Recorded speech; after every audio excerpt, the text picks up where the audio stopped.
50 घर की जहां समाज, हिंडोली की जहां पंडित जी ने आपने बताया, विश्वास मानो छोटा सा गांव, 32 घर हैं। कितने घर हैं? ओनली 32 घर हिंडोली में, और एक विशाल पंचवालित तीर्थ। विशाल का मतलब वर्तमान में इतनी बड़ी पंचवालिती के रूप में नहीं है, सिंगल सिंगल तो बहुत हैं, 24 भी बन जाएंगे आगे, बहुत हो सकता है, पर इतनी विशाल जो हिंडोली में पंचवालित तीर्थ धाम बन रहा है या पंचवालित तीर्थंकर भगवान को विराजमान कर रहे हैं, शायद अभी तक ऐसी नहीं है कहीं, अभी वर्तमान में नहीं है, भविष्य में हो सकती है। छोटे से गांव में भाव ना देखो आप, एक बूंदी का गोठरा जहां संभवतः चतुर्मास के बाद जस्ट शायद पंडित जी भी जाएंगे और शायद मेरा भी होना जाना, शायद 6 घर की समाज है सराव की समाज में, 20 से 22 घर समाज बघेरवाल समाज में, पर 6 घर की समाज ने 3 शिखरबंद मंदिर बनाया है। आप देखना, कभी आना पड़े, मौका पड़े, भाव बने जरूर, कभी कार्यक्रम छोटे छोटे गांव में हो जरूर देखने आना और देखना वहां की भावनाओं को, देखना वहां की विशुद्धि को, देखना उनके सम्मान को, देखना उनका अतिथि सत्कार को, और देखना उनकी उपस्थिति को, देख लेना अपने फिर जयपुर की उपस्थिति को। आप भी कह जाओगे वास्तव में धर्म देखना है और धर्म की भावना देखना है तो छोटे गांव में देखना, बड़े शहरों में उतना नहीं मिल पाता है। स्वीकार करोगे, पर स्वीकार इसलिए नहीं कर पाओगे क्योंकि आज अभी हमें विषय चलना वही कि हम अपनी बुराई सुन नहीं सकते। आज हमारी सबसे बड़ी कमी है यदि हम गोधा जी बैठे हैं कुर्सी पर, एक कुर्सी से हट जाएंगे यदि इनकी बुराई कर दें, आज तो कुर्सी से हटने का तत्पर हमारे पास आना बंद कर देंगे, कुर्सी खाली मिलेगी। यदि अपन ने रिक्त स्थान कह दिया कि यहां पर वही बैठ सकते, गोधा जी का फिक्स कर दिया, तो कल से हमें खाली स्थान मिलेगा। क्यों? क्योंकि गोधा जी की, बोलो ना, बुराई हो गई।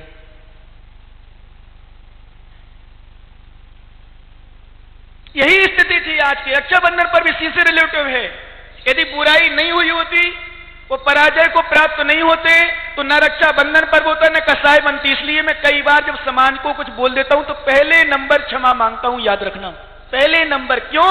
क्योंकि हमारे मन में तो कुछ नहीं, तुम कसाई बांध के ले जाओ, नहीं तो एक सज्जन निवाई में ऐसा भी अभी भी किसी महाराज से कुछ हो गया होगा, उन महाराज के पोस्टर देखता है, कार्यक्रम निकल नहीं पाता, अलग कर देता, मात्र उन्हीं के, बाकी की दुनिया के लगे रहे। निवाई की बात बता रहा हूं, अभी मैं नाम नहीं सुनाऊंगा, कोई चैनल में सुनेगा तो लोग, वो नहीं तो दूसरे लोग तो परेशान करेंगे, स्वयं होंगे, उसको परेशान करेंगे बेचारे को। मैं नहीं चाहता उसको परेशान करें कोई, क्योंकि हमारा आज तो वो धर्म है, हमारा आज का वो धर्म है कि जहां परेशान करने वालों को भी क्षमा किया है।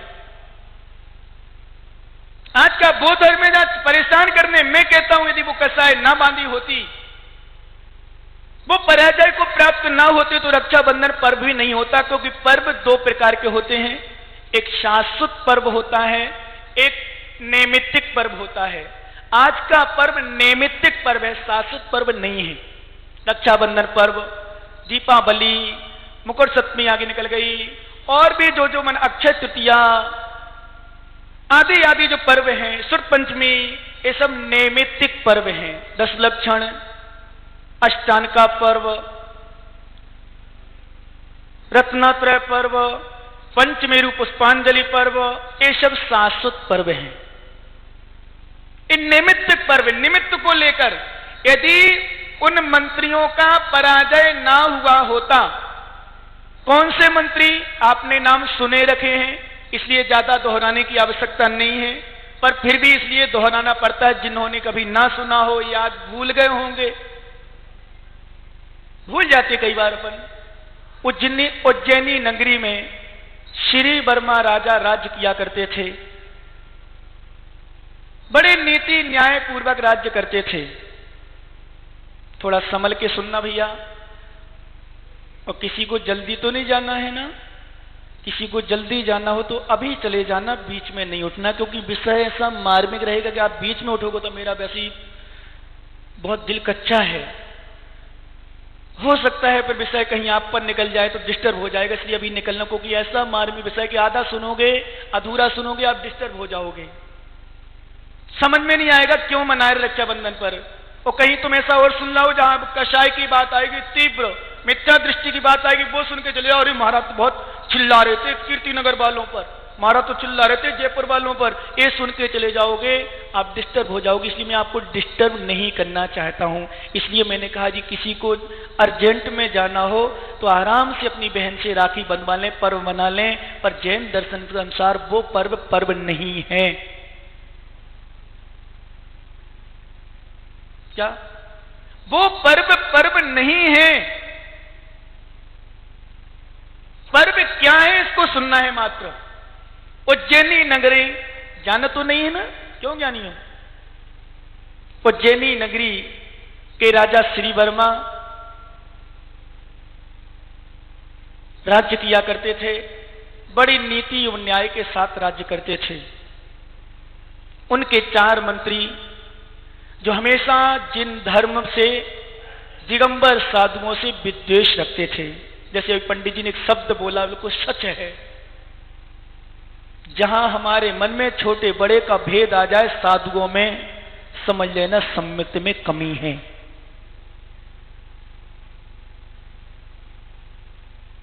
साधु ना कोई बड़ा होता है ना कोई छोटा होता है। आचार्य उपाध्याय साधु में तो अपने आप में छोटे बड़े हैं, पर आप वो पद की दृष्टि से, क्योंकि गुरुत्वपना है उनके अंदर, गुरुपना है, इस दृष्टि से है, व्यवस्थाएं उनको कुछ दी गई हैं। नहीं तो आगम की भाषा में सर्वश्रेष्ठ यदि कोई होता है तो आचार्य से भी यदि वास्तव में सम्मान को प्राप्त होते तो साधु परमेष्ठी होते हैं, क्योंकि आचार्य भी साधु परमेष्ठी ही होते हैं। समझ में तो पूरा आ रहा ना? क्यों भैया समझ में आ रही नहीं? आवाज पीछे अच्छी आ गई। जिनेश जी, क्या नाम? जिनेश नाम ना? हाँ वही समझ जाओ। जिनेंद्र है? अच्छा प्रेम हो, इसलिए प्रेम से नहीं बोल रहे थे अभी। आवाज समझ में आ रही भैया? जगदीश जी आ रही समझ में? अच्छे से समझना, ध्यान से को इतने ध्यान से सुनना, कुछ बातों को इतने ध्यान से सुनना कि जीवन में हो सके तो उतारने का प्रयास करना।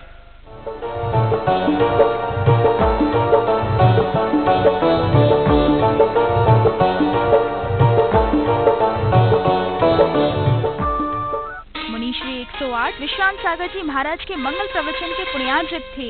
महावीर पुष्पलता मौजपुर अलवर वाले, नेमी चंद, निखिल, निर्मला, सोनम काला, निर्मल मीरा, अमित गंगवाल आसाम होटल वाले, सुरेंद्र कुमार जी हरियाणा वाले, गिरीश चंद्र मंजू जैन B25, महेंद्र कुमार, सचिन सौगानी चितावा वाले, सुमेर चंद पाटौदी वाले, Nava, Honey, Mamta, Megha Jain C60, Shekhar Chandra, Gyanvati Anil, Sunil Jain, Dharmendra Jain, Manoj Harish Jain F304, doctor KL Jain, Vikrant, Shaurya Jain, Ashok Nagar वाले, वैशाली नगर जयपुर।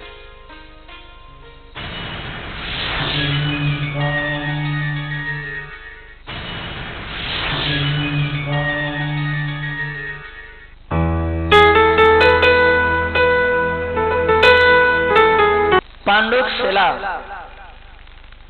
के साथ साथ जब हम अब मध्यलोक की और भूमिका में आ जाएंगे, जम्बू द्वीप। जम्बू द्वीप के अंदर में बीचों बीच तो सुमेरु पर्वत है। सुमेरु पर्वत के उत्तर में 3 महापर्वत हैं और दक्षिण में भी 3 महापर्वत हैं। इस प्रकार से कुल मिलाकर के 6 विशाल काय वाले पर्वत माने गए हैं।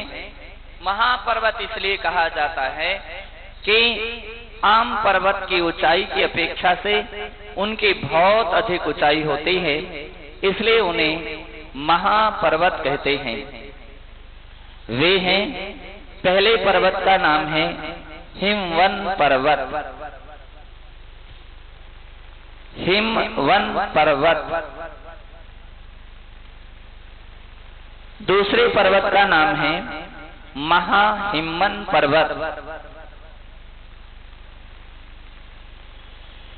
महाहिमवन पर्वत। तीसरे पर्वत का नाम है निषध पर्वत।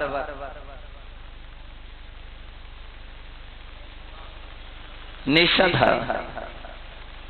चौथे पर्वत का नाम है नील पर्वत।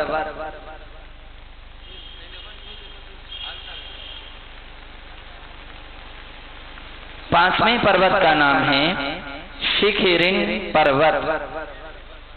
शिखरिन निषद नील शिखरिन नहीं निषद रुक्मी। पांचवें का नाम है रुक्मी पर्वत।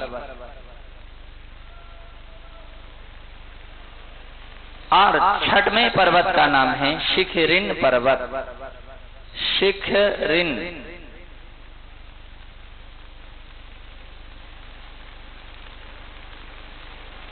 ये 6 पर्वत हो गए और 6 पर्वतों के मध्य बीच में कुल मिलाकर के अगर हम खाली स्थान को गिने तो ये 7 हो जाएंगे। कितने हो जाएंगे? 7।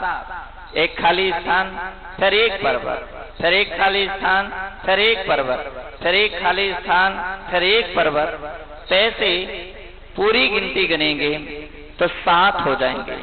अगर हम 6 लेने किसी बोर्ड पर डाल दें और गिनती गिने तो एक पहली लाइन के ऊपर गिन लें, फिर 2, 3, 4, 5, 6 और अंत में जाकर के अंतिम लाइन के नीचे भी अगर एक गिनती लिखें तो 7 हो जाएंगे। इस खाली स्थान जो हमने बतलाए हैं इसका नाम है क्षेत्र। इसका नाम क्या है? क्षेत्र। बहुत विशाल विशाल क्षेत्र हैं। पहला जहां पर हमने गिनती गिनी थी, जिस क्षेत्र में हम रहते हैं, इसका नाम है भरत क्षेत्र। क्षेत्र का नाम क्या है? भरत क्षेत्र। और उसके ऊपर उत्तर दिशा की ओर जाएंगे तो दूसरे क्षेत्र का नाम है हेमवतक क्षेत्र। हेमवतक क्षेत्र। तीसरे क्षेत्र का नाम है हारीवर्षक क्षेत्र। हारीवर्षक क्षेत्र।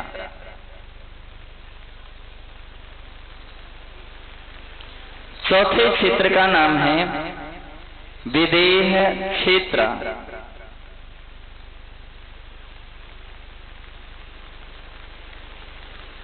विदेह क्षेत्र।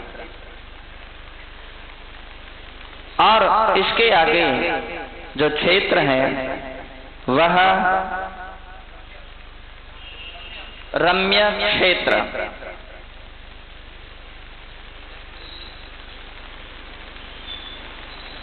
और उसके आगे जो क्षेत्र है वह हिरण्यवत क्षेत्र है। और 7वें क्षेत्र का नाम है ऐरावत क्षेत्र। ऐरावत क्षेत्र। तो 7 क्षेत्र हो गए। 7 क्षेत्र। इन क्षेत्रों में मनुष्य त्रियंच निवास करते हैं। इन स्थानों में मनुष्य आदि रहते हैं, इसलिए इन्हें क्षेत्र कहते हैं। भरत क्षेत्र जो अपन देख रहे हैं, भरत क्षेत्र में के बीचों बीच एक और पर्वत है जिसको विजयार्ध पर्वत कहते हैं। कौन सा पर्वत कहते हैं? विजयार्ध। भरत क्षेत्र में 2 नदी बही हैं जो कि हिम्मत पर्वत से निकली हैं। उसका नाम है गंगा और सिंधु।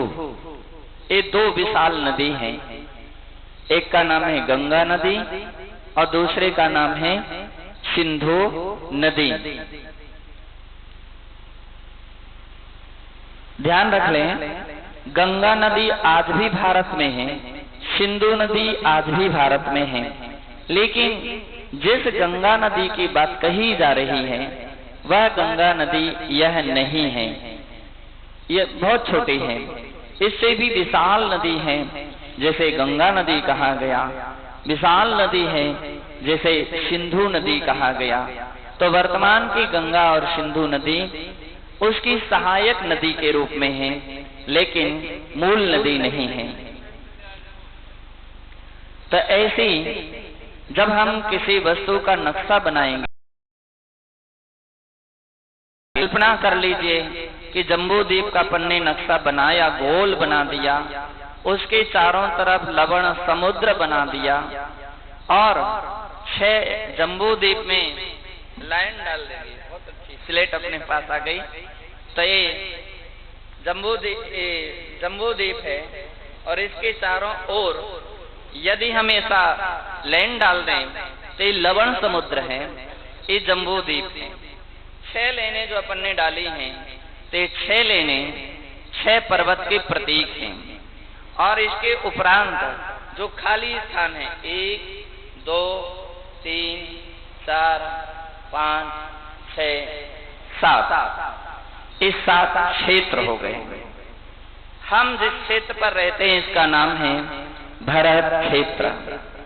भरत क्षेत्र में अभी हमने बतलाया एक और बीच में पर्वत है जिसका नाम है विजयार्ध पर्वत। विजयार्ध पर्वत हिम्मत नदी, जो हिम्मत पर्वत से 2 नदी भरत क्षेत्र की ओर बही है, तो इसका नाम है गंगा और सिंधु। इस ओर गंगा है, इस ओर सिंधु है। अब हम इस क्षेत्र की गिनती गिनेंगे तो 6 खंड बन गए। 1 2 3 4 5 6, ये 6 खंड बन गए। आज वर्तमान का जितना भी विश्व है वह बीच का जो आर्य खंड है, ये जो है ये आर्य खंड है। इसके उपरांत ये जो 5 शेष खंड हैं इन्हें मिलेच्छ खंड कहते हैं और बीच के हिस्से का नाम आर्य खंड है। आज के विज्ञान ने जितनी भी खोज की है वह केवल भरत क्षेत्र के आर्य खंड के कुछ हिस्से की ही खोज कर सके हैं। विज्ञान अभी केवल यहाँ तक ही खोज कर सका है, शेष विज्ञान की अभी खोज बकाया है। जैनागम में इस प्रकार से असंख्यात द्वीप और समुद्रों का वर्णन है। ये बात अब अपने लिए बहुत आसान हो गई कि भरत क्षेत्र है और भरत क्षेत्र में 6 खंड हैं, 5 मिलेच्छ और 1 आर्य खंड। 1 आर्य खंड। अब आपका अभिषेक पाठ बिल्कुल सफल हो जाएगा। आप बोलते हैं जम्बूद्वीप, तो आप बतला सकते हैं कि जम्बूद्वीप कहाँ है? तो मध्य लोक के बिल्कुल असंख्यात द्वीपों के बीच में प्रथम जो द्वीप है, केंद्र रूपी द्वीप है, उसका नाम है जम्बूद्वीप। भरत क्षेत्र जब कोई कहे तो भरत क्षेत्र जो दक्षिण समुद्र है उसके पहला क्षेत्र है, उसका नाम है भरत क्षेत्र। भरत क्षेत्र के बाद अपन बोलते आर्य खंडे। तो भरत क्षेत्र में 6 खंड हैं। कितने खंड हैं? 6 खंड। उसमें एक मध्य का जो खंड है उसका नाम है आर्य खंड। और आज का जितना वर्ड है वह सब आर्य खंड का कुछ हिस्सा है, थोड़ी सा हिस्सा है। तो सारा वर्ड आ गया। वर्ड में भारत देश हो गया। भारत देश में मध्य प्रदेश और मध्य प्रदेश में भिंड नगर और भिंड नगर में ऋषभ भवन अथवा जिस मंदिर में आप अभिषेक पूजन कर रहे हैं तो वहां का मंदिर आ जाएगा। कहीं से भी आपसे पूछ ले कि आप कहाँ रह रहे हैं, आप कहाँ रह रहे हैं, तो मैंने एक बार एक चार्ट बना करके एक नक्शा तैयार किया था और उसका कैलेंडर कंप्लीट हुआ है। तो आओ देखें हम कहाँ रहते हैं। तो इस सारे ब्रह्मांड में, सारा लोक में एक लोकाकाश है, और लोकाकाश में 3 लोक हैं। 3 लोक में एक मध्य लोक है और मध्य लोक में जम्बूद्वीप है। जम्बूद्वीप में भरत क्षेत्र है। भरत क्षेत्र में आर्यखंड है और आर्यखंड में वर्ड है और वर्ड के अंदर में भारत देश है।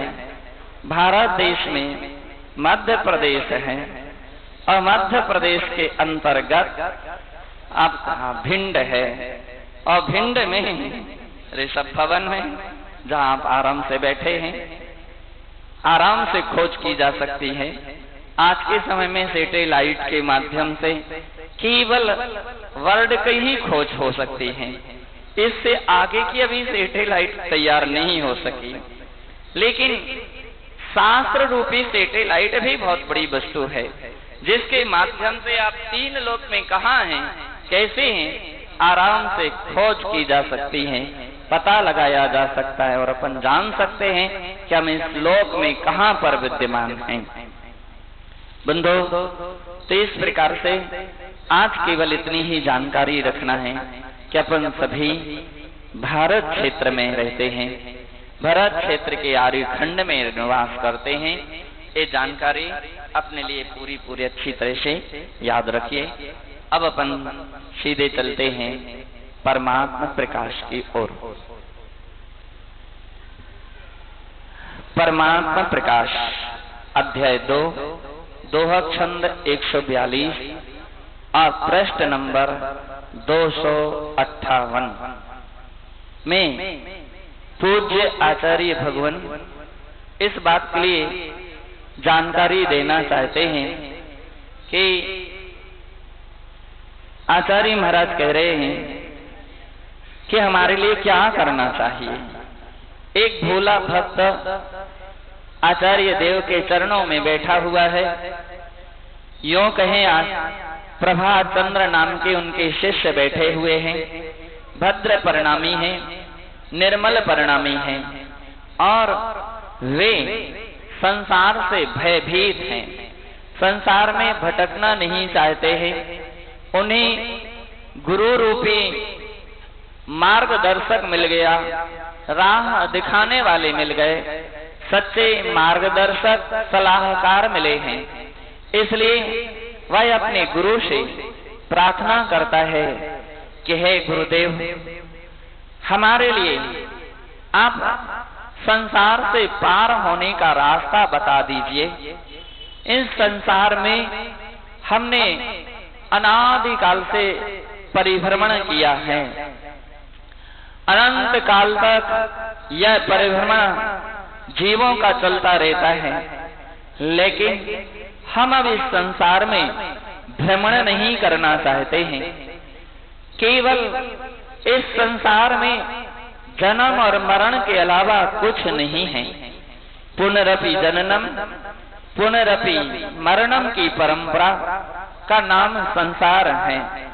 जीव जन्म लेता है, आयु प्रमाण जीता है और फिर मृत्यु को प्राप्त कर लेता है। विभिन्न प्रकार के कर्मों के फलानुसार फिर वह दूसरे पर्याय में जन्म लेता और वहां नाना प्रकार के कर्म करता, फिर वह अपनी मृत्यु को प्राप्त होता, नए पर्याय को प्राप्त कर लेता है। प्रभाकर भट्ट इतनी तत्वज्ञानी हैं, विचारशील हैं, तत्वशील हैं। वे संसार की दशा को गहराई से सोच रहे हैं, विचार कर रहे हैं और जैसे तीर्थंकर महापुरुष वैराग्य के पूर्व चिंतन और विचार में डूबे रहते हैं, जैसे जैसे उन्हें संसार का बोध होता है तो उससे उनको वृत्ति उत्पन्न होती है। ठीक इसी प्रकार से प्रभात चंद्र ने अपना प्रश्न अपने गुरुदेव के सामने विनय के साथ, सम्मान और आदर के साथ प्रकट किया। दोनों हाथ जोड़ करके, सिर झुका करके प्रश्न किया और उनके उत्तर को सुनने के लिए एकाग्र होकर के बैठ गया है, हाथ जोड़ करके बैठा हुआ है। आचार्य भगवान उस प्राणी के लिए, उनके शिष्य के लिए कहते हैं,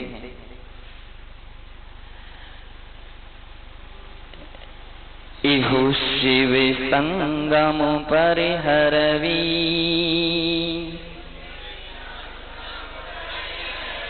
गुरुवण कहिम बिमजाही,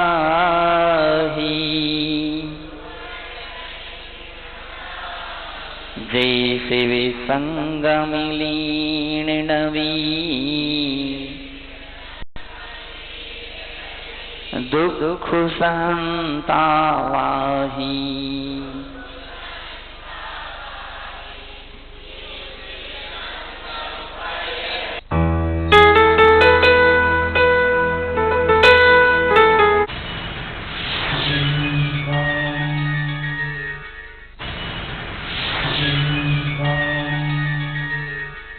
गणिनी आर्यका श्री विज्ञाश्री माताजी के मंगल प्रवचन के पुण्यार्जक हैं शिरोमणि श्रेष्ठी श्री अमरचंद प्रमोद कुमार, सारिका प्रियांशी जैन, प्रियल जैन, चंदड़िया आदर्श, जबलपुर, मध्य प्रदेश।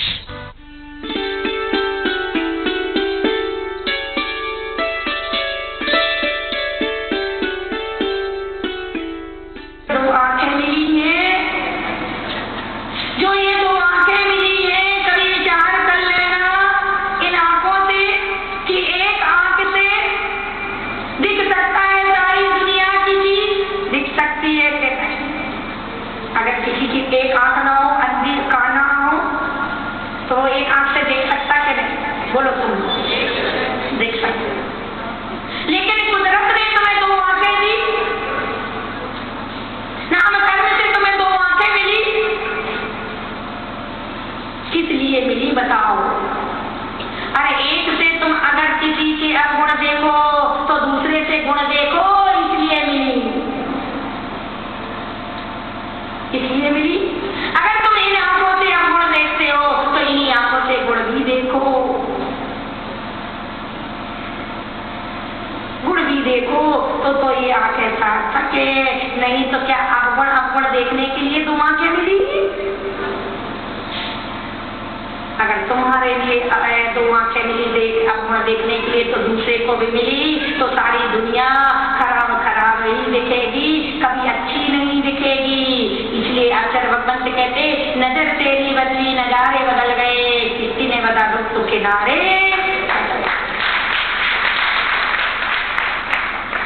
नजरों को बदलो, अपनी दृष्टि को बदलो, जैसी दृष्टि होगी वैसी सृष्टि होगी। अपनी आंखों पर चढ़ा चश्मा, थोड़ा सा विचार है, कैसा नीला चढ़ा, पीला चढ़ा, काला चढ़ा, कैसा चढ़ा, विचार करो।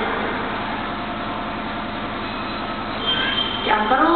विचार करो, कौन सा चढ़ा, बुराई का चढ़ा कि अच्छाई का चढ़ा? अगर बुराई का चढ़ा है आपके इस मन पर चश्मा, आपके भाव बुरे बुरे देखने के हैं, तो समझ लेना कि आप क्या कर रहे? बुराई को अगर अपने हृदय में, अपने मन में रखोगे, बुरे भावों को, अशुभ भावों को अपने भावों अपने इसमें रखोगे, तो समझ लेना ये बुराई रोमिन है, रोमिन। और रोमिन का मतलब है कि अगर आप इसे क्या करोगे? सुनो,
नारी चाहे तो सरस्वती बन सकती है, नारी चाहे तो लक्ष्मी बन सकती है और नारी चाहे तो दुर्गा बन सकती है। रानी चेल्ला ने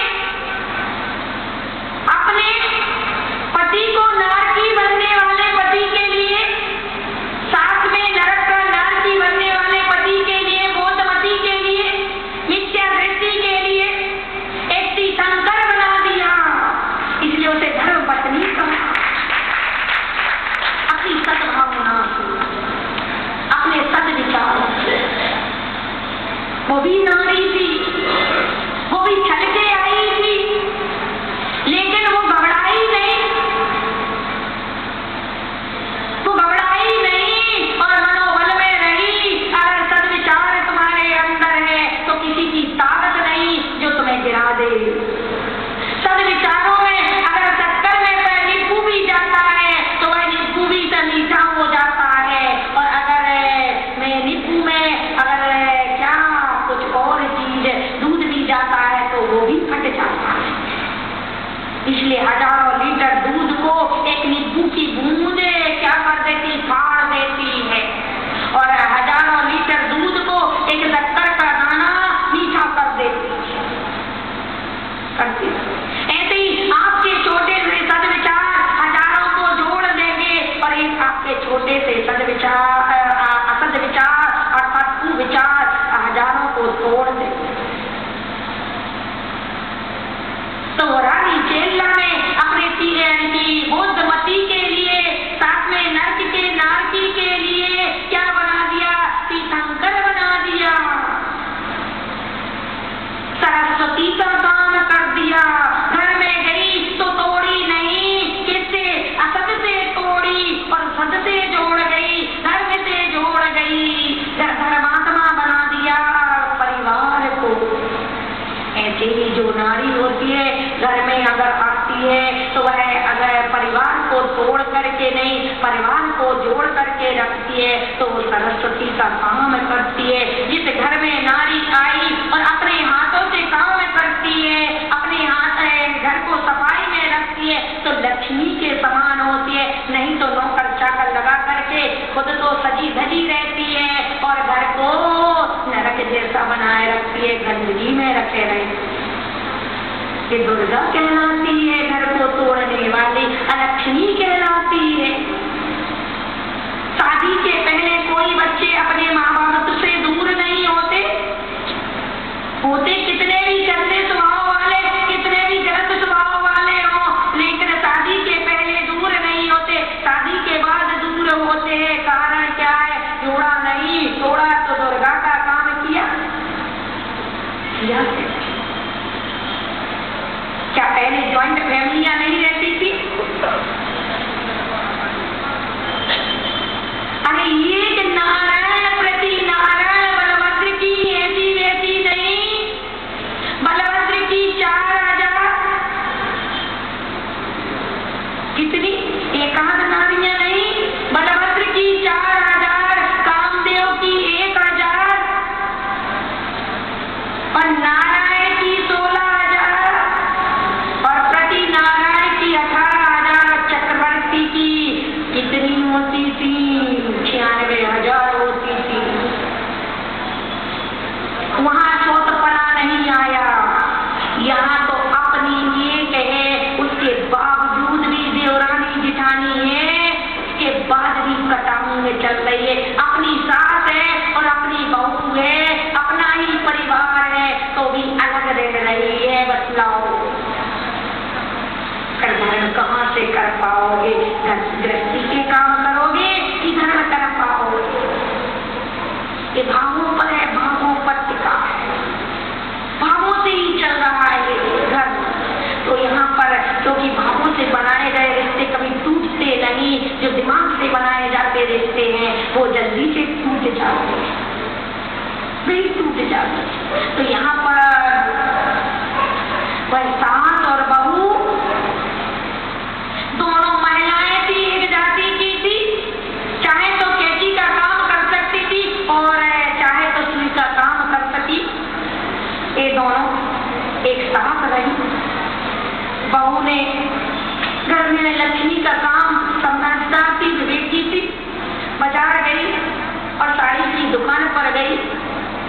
उसने कहा कि मुझे साड़ी दिखाओ। साड़ी वाले दुकानदार ने साड़ी दिखाई। उसने 200, 300, 400 रुपए की दिखाई। मैं सोचने लगी मुझे तो घर की गृहस्थी के काम में चाहिए, ऐसी छोटी हल्की फुल्की हो जाएगी। उसने कहा इससे और कम पैसों की दिखाओ। दुकानदार समझदार था। दुकानदार उसकी सास के विचारों को जानता था, उनकी भावनाओं को जानता था। तो उसने कहा बहू रानी, आपको पसंद नहीं आएगी, आप कल अपनी सास के साथ आना। क्या? आपको पसंद नहीं आएगी, कल अपनी सास के साथ आना। और सास के उसने दुकानदार की बात मानी और कल अपनी सास के साथ आई। सास के साथ जैसे आई तो सासों ने कहा साड़ियाँ दिखाओ। साड़ियाँ दिखाई तो उसने वही 200-300 रुपए वाली दिखाई। उसने कहा ये क्या दिखा रहे हो, मेरे लायक दिखाओ। तो उसने 700-800 की दिखाई। कितनी? 700-800 की दिखाई। उसने कहा इससे और अच्छी दिखाओ, तुम्हें आपको पता नहीं क्या? तो उसने 1100-1200 की दिखाई और उसने कहा ये सबसे अच्छी 1200 रुपए वाली सबसे अच्छी है। और 2 साड़ियाँ पैकिंग कर। बहू कहने लगी माँ जी मुझे तो घर की गृहस्थी की काम करने के लिए हल्की फुल्की 100-200 रुपए वाली साड़ी खरीदो, इतनी महंगी मत लो। तो सास कहती है रुक जाओ बस बहू। बहू मोन रही लेकिन अंदर भाव रहे कि सासू जी क्या कर रही, इतनी महंगी साड़ी। और सासू जी ने तो पैक कराई, पैसे चुकाए और घर को आई। बहू ने फिर घर में कहा सासू माँ हमको तो घर गृहस्थी के काम के लिए चाहिए, खराब हो जाती है साड़ियाँ। इतनी महंगी साड़ियाँ तो कभी प्रोग्राम में पहनी जाती हैं या कभी रिश्तेदारी में पहनी जाती हैं, इतनी महंगी घर में कैसे पहने। तो बहू कहती है, वो सास कहती है कि बहू तुझे क्या करना, कमाने वाला दूसरा है, तुझे तो पहनना है। नहीं माँ मैं इतनी महंगी कैसे पहनूं। अरे बेटी, अरे बहू जब तू इतनी अच्छी साड़ी पहनती है तो मेरे भाव मेरी ये आंखें आपको जब देखती है तो मुझे अपनी बिटिया की ध्यान आ जाती है, इसलिए तू भी ऐसी साड़ी पहन जैसी मेरी भी बिटिया पहनती।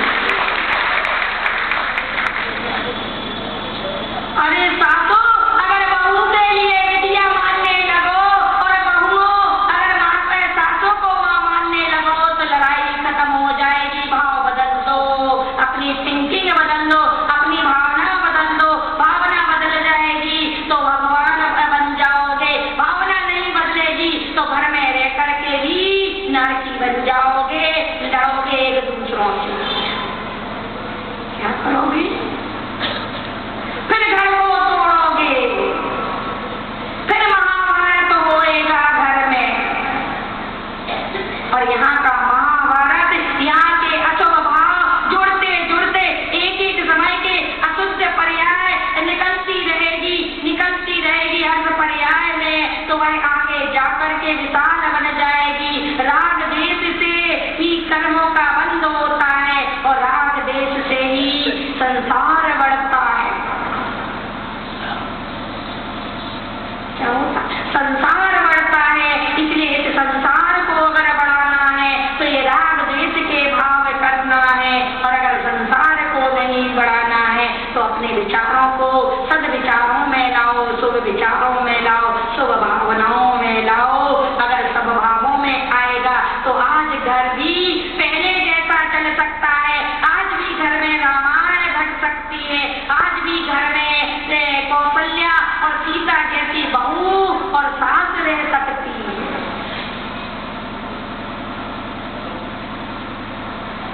आज क्षेत्र को निमित्त मत मानो, काल को निमित्त मत मानो। क्षेत्र और काल कब परिवर्तित होते हैं? जब तुम्हारे भावों पर टिके होते हैं। निमित्त वही कार्यकारी होता है जब तुम्हारा उपादान होता है। उपादान में बिगाड़ आता है, निमित्त में बिगाड़ नहीं आता। ये जरूर है कि निमित्त से उपादान अपना बनता और बिगड़ता है, लेकिन निमित्त होता है। यही पंचम काल वीरांगन मुनि महाराज के लिए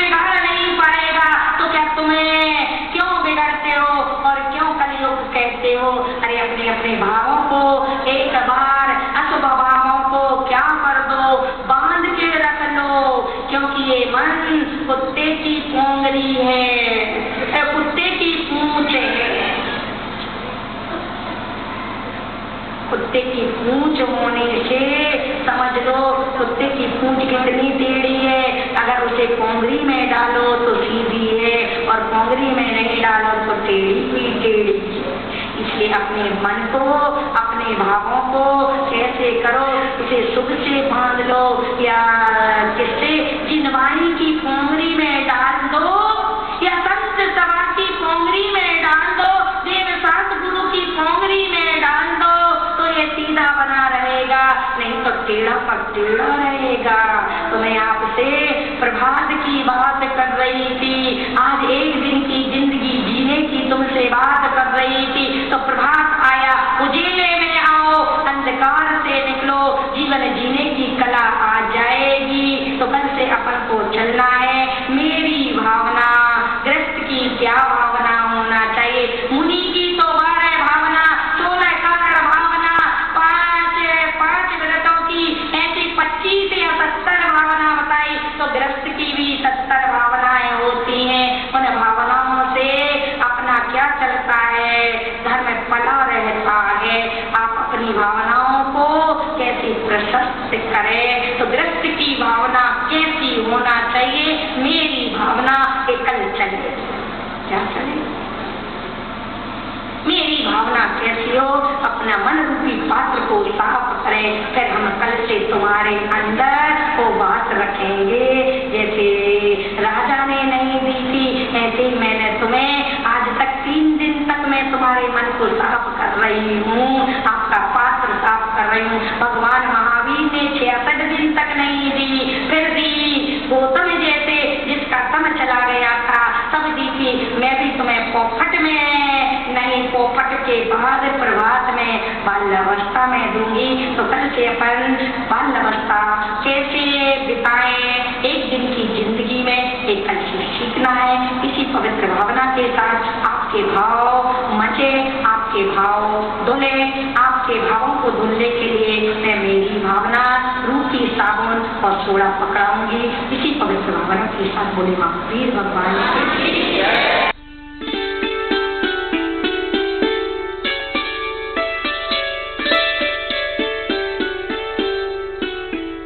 गणिनी आर्यिका श्री विज्ञाश्री माता जी के मंगल प्रवचन के पुण्यार्चक थे शिरोमणि श्रेष्ठी श्री अमरचंद प्रमोद कुमार, सारिका प्रियांशी जैन, प्रियल जैन, चमदड़िया आदर्श, जबलपुर, मध्य प्रदेश।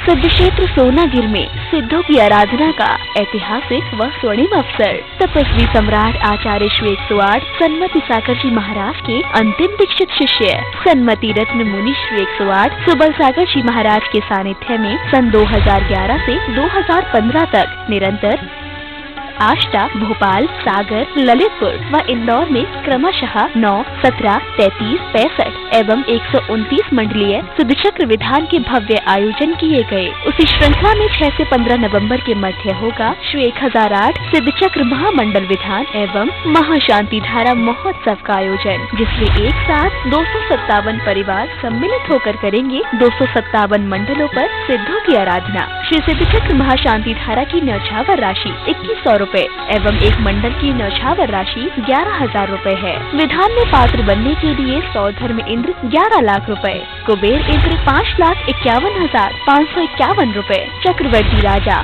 5,01,51 रुपए, महायज्ञनायक 3,51,551 रुपए, ईशान कुमार, सनत कुमार एवं महाइंद्र इंद्र 2,01,51 रुपए, ध्वजारोहण करता 1,51,151 रुपए, भूमि पूजन करता श्रीपाल मैना सुंदरी एवं मंडप उद्घाटन करता 1,01,151 रुपए, 12 इंद्र 51,000 रुपए, 32 मुकुटबद्ध राजा 31,000 रुपए, 8 महामंडलेश्वर 61,000 रुपए एवं अष्टकुमारियाँ 11,000 रुपए। द्रव्य दान दाता एक दिन 51,000 रुपए। आप भी इस धार्मिक अनुष्ठान में सहभागिता कर पुण्यार्जन करें।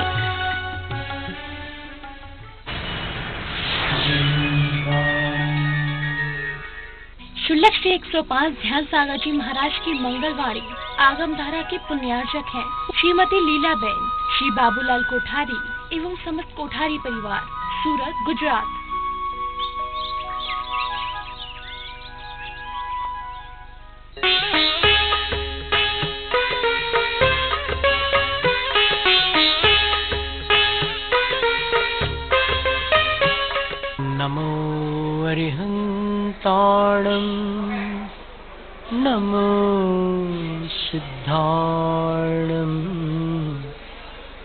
नमो आर्याणं नमो वज्रायाणं नमो लोय सौसाहूणम्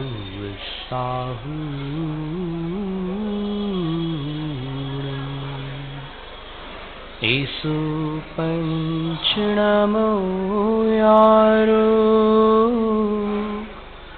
सौपावपणासनो मङ्गलाणं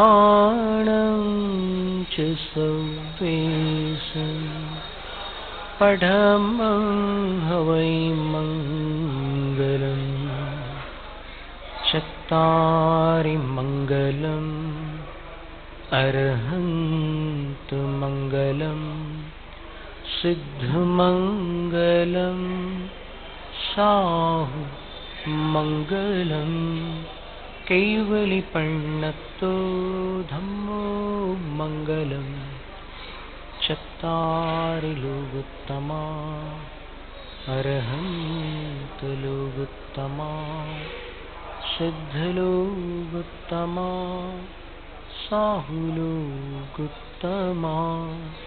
कैवलिपण्णतो धम्मो लोकोत्तमो चत्वारि शरणं पव्वजामि अर्हन्तु शरणं पव्वजामि सिद्धशरणं पव्वजामि साहुशरणं पव्वजामि कैवलिपण्णतो धम्मो शरणं पव्वजामि। परम पूज्य मूल नायक तीर्थंकर श्री अजितनाथ भगवान की जय। शासन नायक तीर्थंकर श्री महावीर भगवान की जय। उत्तम संयम धर्म की जय। जिनवाणी माता की जय। दीक्षा दाता आचार्य विद्यासागर महाराज की।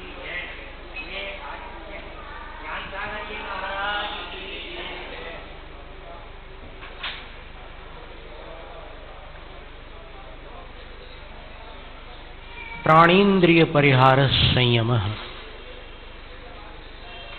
आचार्य पूज्यपाद स्वामी कहते हैं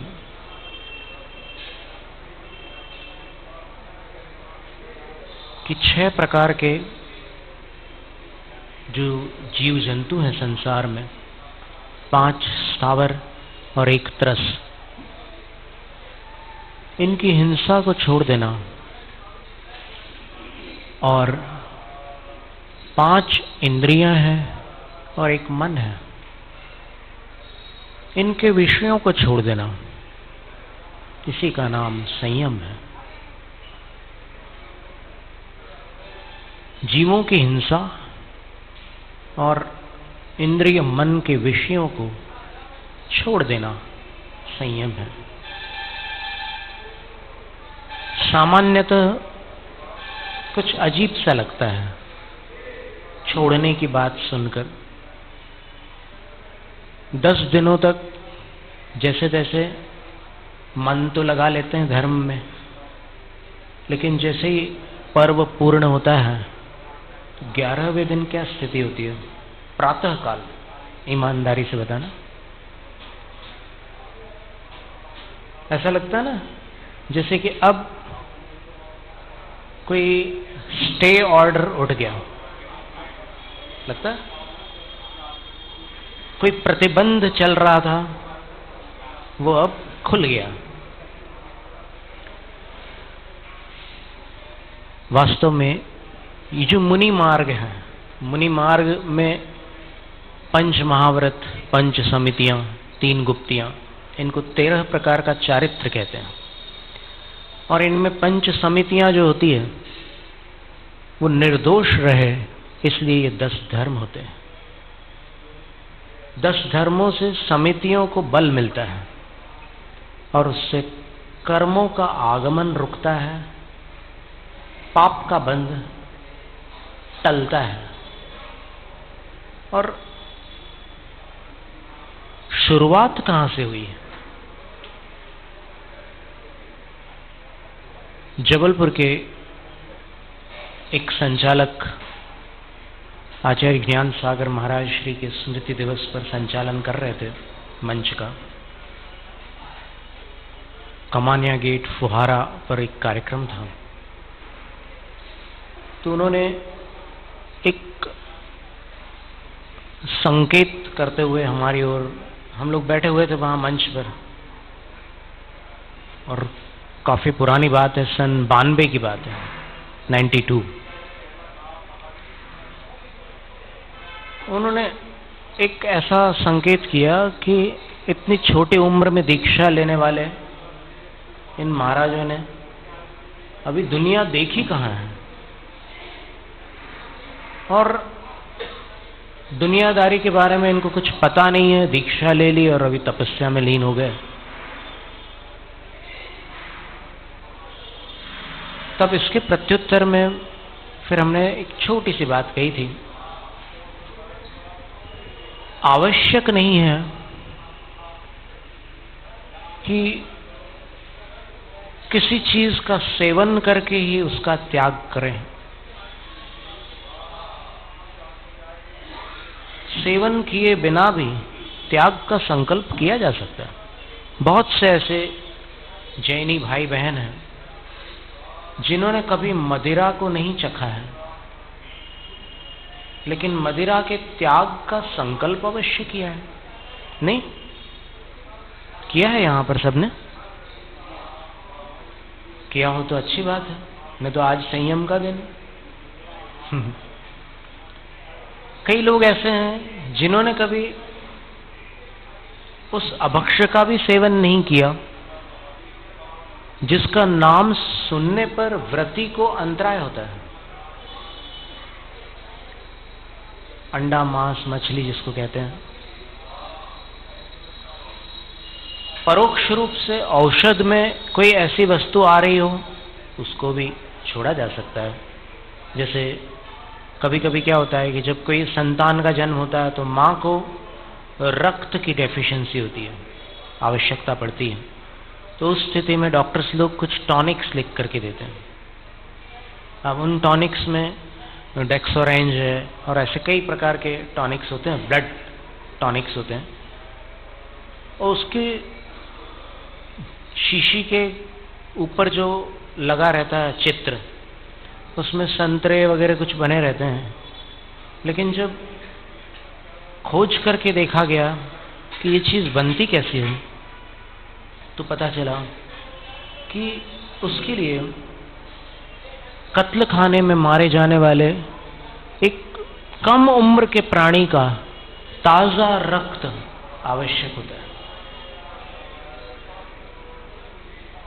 और वो ताजे खून से बनी हुई दवाई अनजाने में बहुत सारी माताएं बहनें जो संतान का जन्म दे करके लेती हैं, सेवन कर लेती हैं, उनको पता नहीं। पर भारत के कई स्थानों पर ग्रामीणों के पास ऐसी व्यवस्थाएं नहीं होती थी कि वो सब टॉनिक्स लेकर के आ जाएं, और हर गांव में ऐसा प्रबंध भी नहीं है। आज कई ऐसे गांव हैं जहां पर बिजली तक नहीं है। अभी हम विहार करते हुए आ रहे थे यहाँ, तो हमें कुछ ऐसे गांव मिले हैं जहां बिजली थी नहीं, तो वो कहां से लाएंगे ऐसे टॉनिक्स? और कुछ ऐसे लोग हैं जो बड़े गरीब हैं, वो खरीद भी नहीं सकते इतने महंगे टॉनिक्स। वो क्या करते हैं? क्या उनके यहाँ संतान जन्म नहीं लेती?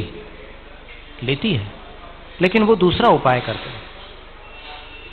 वो गुड़ को पानी में घोल करके उसमें कुछ चीजें मिला करके, खसखस के दाने हैं, सौंठ है, और वो जो पीपल आती है, एक औषध है, नहीं बड़ा वाला, बड़ी पीपल, और ऐसी कुछ सामग्रियां मिला करके कोई एक ऐसी चीज तैयार करती है। उसको मध्य प्रदेश में हरीरा बोलते हैं, यहाँ पर न जाने क्या कहते होंगे। और उसको अगर सुखा दिया जाए तो गुड़ का लड्डू भी बन जाता है, वो नारियल वगैरह सब चीजें रहती है उसमें, और उसके सेवन से हफ्ते 15 दिन में उनकी कमजोरी चली जाती है और फिर सब रक्त की कमियां पूर्ण हो जाती है। तो आप सोचिए कि यदि शाकाहार द्वारा ये कार्य संभव है तो फिर औषध के रूप में भी ऐसी दवा क्यों ली जाए जिसमें प्राणी वध हो। तो उनने जब ये कहा कि ये छोटी उम्र में इन्होंने दीक्षा ले ली है, इनने देखा क्या है दुनिया को, तो फिर इसका हमने 4 पंक्तियों में उत्तर दिया था, जो अभी कुछ दिन पहले भी हमने सुनाई थी। और उसका सार ये था कि ज्ञान का संबंध उम्र से नहीं है। बड़ी उम्र में भी अज्ञान हो सकता है, छोटी उम्र में भी ज्ञान हो सकता है। एक वृषभसेन मुनिराज की कथा आती है शास्त्रों में कि जो 8 वर्ष के थे। आपने कभी कोई ऐसे मुनि महाराज का नाम सुना जो 8 वर्ष के हो? बड़े समाधि मरण में एक वृषभसेन मुनि महाराज का नाम आता है।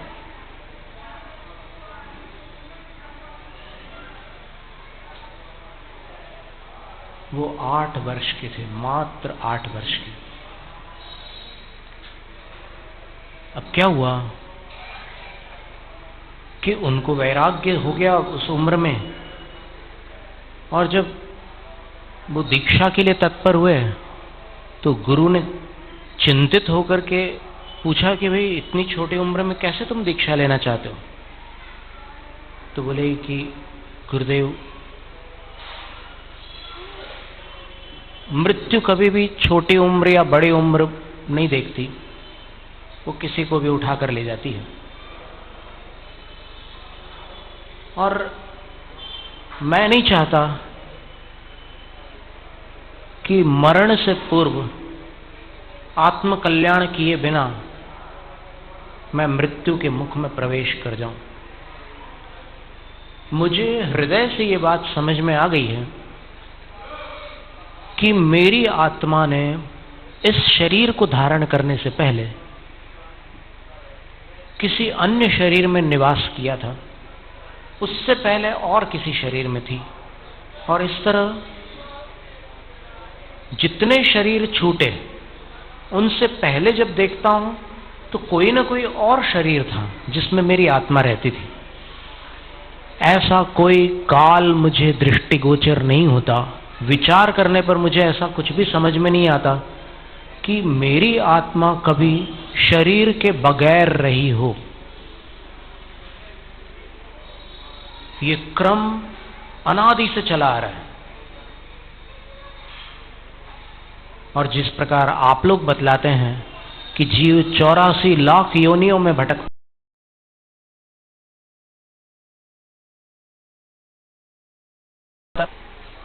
कभी तीव्र पाप का बंध बांधकर अधोगति में उत्पन्न होता है और नारकीय वेदनाओं का पात्र बनता है, वहां पर इसको निमिष मात्र, निमिष का अर्थ होता है ये पलक झपकने में जितना समय लगता है उतने काल के लिए भी चैन प्राप्त नहीं होता। सतत मार काट दुख उसको झेलने पड़ते हैं। कभी तिर्यंश गति में उत्पन्न होता है मायाचारी के द्वारा, आर्त ध्यान के द्वारा, और अधिक शयन, अधिक भोजन आदि कई ऐसे और भी हेतु बताए तिर्यंश गति में प्रवेश करने के। इन सब कारणों से जब वो तिर्यंश बनता है, तिर्यंश का अर्थ क्या है? पशु पक्षी, पेड़ पौधे, मिट्टी, पानी, इन सब में जब उसका जन्म होता है तब वहां की वेदनाओं को भी चुपचाप भोग लेता है। यदि त्रस पर्याय में उत्पन्न होता है तो कभी चीखता चिल्लाता भी है, मरते समय उसको बड़ी वेदना होती है, और जब कोई मारता है तब और अधिक वेदना होती है। कुछ ऐसे प्राणी हैं जो बोल नहीं पाते, मछलियां जैसे, लेकिन तड़पती हैं मछलियां, उनको भी वेदना होती है। कुछ आवाज निकाल लेते हैं तो चीत्कार की ध्वनि निकालते हैं अपनी वेदना प्रकट करने के लिए। तो इन सब प्रकार के प्राणियों पर अब मैं अहिंसा का पालन करना चाहता हूं। मैंने अनादिकाल से अनेक जन्म धारण किए, अनेक गतियों में मैं भटका हूं। अब इस मनुष्य पर्याय में मैं और नए नए शरीर धारण करने का प्रबंध नहीं करूंगा। मैं इस जीवन से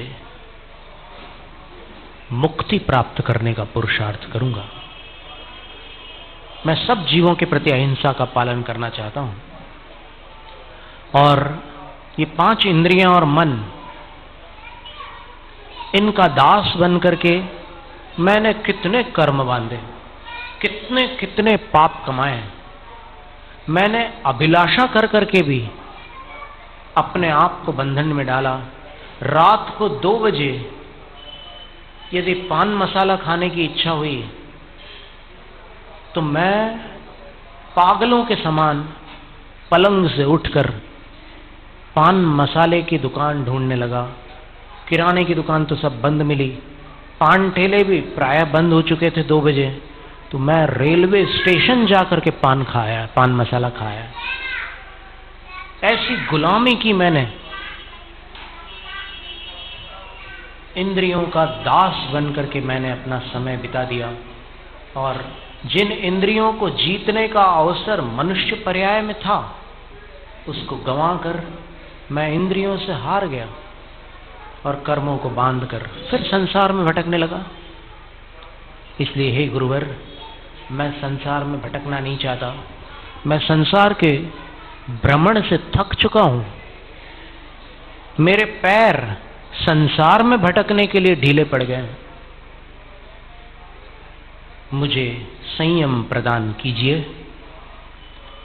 तब गुरु महाराज जब उनके विवेक को और उनके वैराग्य को देख लेते हैं और विनय को भी देख लेते हैं, विनय, विवेक और वैराग्य, तीनों वो संसार से अपना बेड़ा पार लगाने वाले हैं। तो जब वो तीनों गुणों को देखकर समझ लेते हैं कि ये पात्र जीव हैं, तो 8 वर्ष की उम्र में उनको दीक्षा प्रदान कर देते हैं। 3.5 हाथ का उनका शरीर था।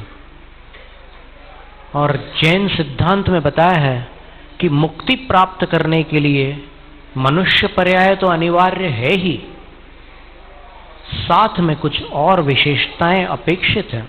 जैसे हड्डियां जो हैं, अस्थियों का जो बंधन है वो वज्र वृषभ नाराच संघनन नाम कर्म से भूषित हो। आकार प्रकार कैसा भी हो शरीर का, उसमें कोई बाधा नहीं है, लेकिन हड्डियां मजबूत होना आवश्यक है। शुक्ल ध्यान उसके बिना संभव नहीं है। उत्तम संगनन से एकाग्र चिंता निरोधो ध्यान मांतर मुहूर्तात। और फिर ऊंचाई कितनी होना, तो बोले कम से कम 3.5 हाथ, अधिकतम 525 धनुष। तो 525 धनुष वाले कौन मोक्ष गए थे, उसका दृष्टांत अपने पास है? कौन? बाहुबली स्वामी। और 3.5 हाथ वाले कौन मोक्ष गए थे, उनका दृष्टांत अभी चल रहा है। वृषभ सेन बालक थे, 8 वर्ष के बालक थे, उनको गुरु महाराज दीक्षा प्रदान करते हैं। वो प्राणी संयम और इंद्रिय संयम दोनों को अंगीकार करके अपनी समितियों को पवित्र बना लेते हैं, क्योंकि इस संयम से ईर्या समिति, भाषा समिति सब संभल जाती है। क्योंकि जब जीवों के प्रति सावधानी बरतने लग जाते हैं, तब प्रमाद से बचने की स्थिति आ जाती है। उन्होंने संयम अंगीकार कर लिया, मुनि के 28 मूल गुणों को पहचान लिया, अपनी चर्या को समझ लिया। गुरु के मुख से भी दीक्षा के बाद एक बार अपने नियमों को, व्रतों को समझा जाता है। और इसके बाद फिर वो जब दीक्षा के दिन तो उपवास करते हैं, केशलोंज करते हैं। अपने नन्हे हाथों से उन्होंने केशलोंज किया था कि अब 8 साल में कितने छोटे हाथ रहे होंगे, कितना कोमल शरीर रहा होगा। उन्होंने केशलोंज किया था और फिर चेहरे पर तो बाल नहीं थे उनके, बहुत छोटे थे, तो सिर्फ सिर के बालों का उन्होंने केशलोंज करके दीक्षा अंगीकार की थी। जब वो आहार चर्या के लिए निकले तो भीड़ लग गई, छोटे महाराज, छोटे महाराज।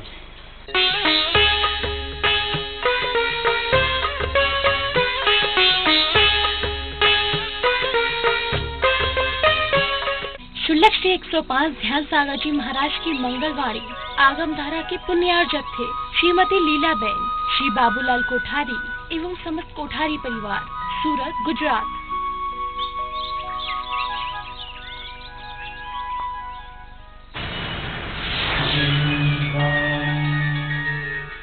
सिद्ध क्षेत्र सोनागिर में सिद्धों की आराधना का ऐतिहासिक व स्वर्णिम अवसर। तपस्वी सम्राट आचार्य श्री 108 सन्मति सागर जी महाराज के अंतिम दीक्षित शिष्य सन्मति रत्न मुनि श्री 108 सुबल सागर जी महाराज के सानिध्य में सन 2011 से 2015 तक निरंतर आष्टा, भोपाल, सागर, ललितपुर व इंदौर में क्रमशः 9, 17, 33, 65 एवं 129 मंडलीय सिद्ध चक्र विधान के भव्य आयोजन किए गए। उसी श्रृंखला में 6 से 15 नवंबर के मध्य होगा श्री 1008 सिद्ध चक्र महामंडल विधान एवं महाशांति धारा महोत्सव का आयोजन, जिसमें एक साथ 257 परिवार सम्मिलित होकर करेंगे 257 मंडलों पर सिद्धों की आराधना। श्री सिद्ध चक्र महाशांति धारा की न्यौछावर राशि 2100 रुपए एवं एक मंडल की न्यौछावर राशि 11,000 रुपए है। विधान में पात्र बनने के लिए सौधर्म इंद्र 11 लाख रुपए, कुबेर इंद्र 5,51,551 रुपए, चक्रवर्ती राजा